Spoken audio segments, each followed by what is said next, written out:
Hey, Screaming Geek Community here. I am Jerry the Geek. Today's discussion, we are going to talk about, franchise movies, sets versus individual releases.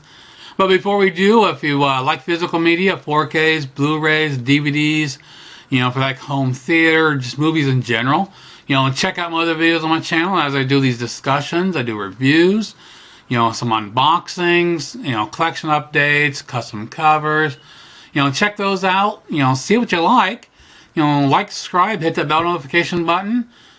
So this discussion, we're going to talk about, franchises, as, the studio's releasing, entire franchise as a whole set, versus individual releases, some of the, practices studios are doing, what's trending. Like sometimes they, release an entire set, all with with no individual releases. Back to the Future comes to mind. You cannot buy those individually, just as sets.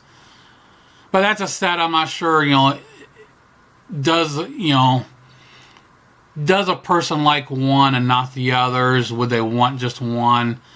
So I guess it's probably a safe bet. You don't need to have individuals of that franchise.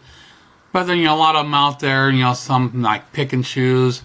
Like the Halloweens, when they come out with the 6, 7, and 8, they box them together. So those are a lot of them, people like certain ones, and you're forced to buy the set instead individually. And in Universal, the classic monster sets, Volume 1 and 2, when they first got released, you could only buy the sets, not individually.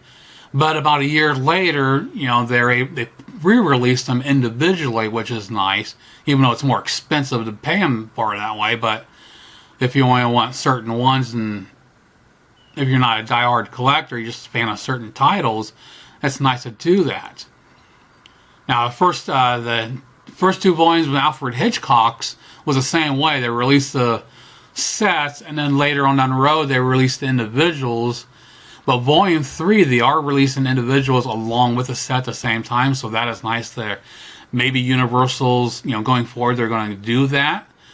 I'm hoping they do. It gives the consumer a choice. And then we get into another debate. Well, not really debate, but more, the studio released the first movie of the franchise on 4K. But then when it comes time to releasing the sequels, they release the whole set. So if you've got the first one, you basically double dipping because you got to buy this whole set and you got an extra copy of the first one. Because it kind of pisses me off that they do that. It's not just one studio that does this. I mean, Sony has done it with Karate Kid and Men in Black. They had a 4K of the original only, and then they put out this box set of the sequels. But you can't buy number 2 and 3. Fox did it with Predator. They released the first one, and then all of a sudden they come out with a 4-movie collection. And I think the third and fourth one you can buy individually, but the second one you cannot. If you want the second one, you have to buy the box set. So this, along with the Karate Kid, I own the original releases, and then Predator had to buy the set to get the rest of them.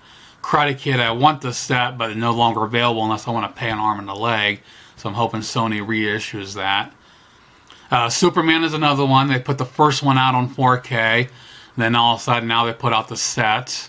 That doesn't include number 5, so that's kind of screwy. So that was, this was a kind of a quick little video, a little bit of a rant talking about what I think of what the studios are doing with the releases, with the franchises, sets, individuals. I know it costs money to release, different ways, but, you got your hardcore enthusiasts out there that want everything. Then you got your standard people that maybe just want 1 or 2 titles. And it's nice to have those options. Just, let me know in the comments below. Let me know what you think. Check out my other videos on my channel. Like, subscribe, and turn your bell notifications on.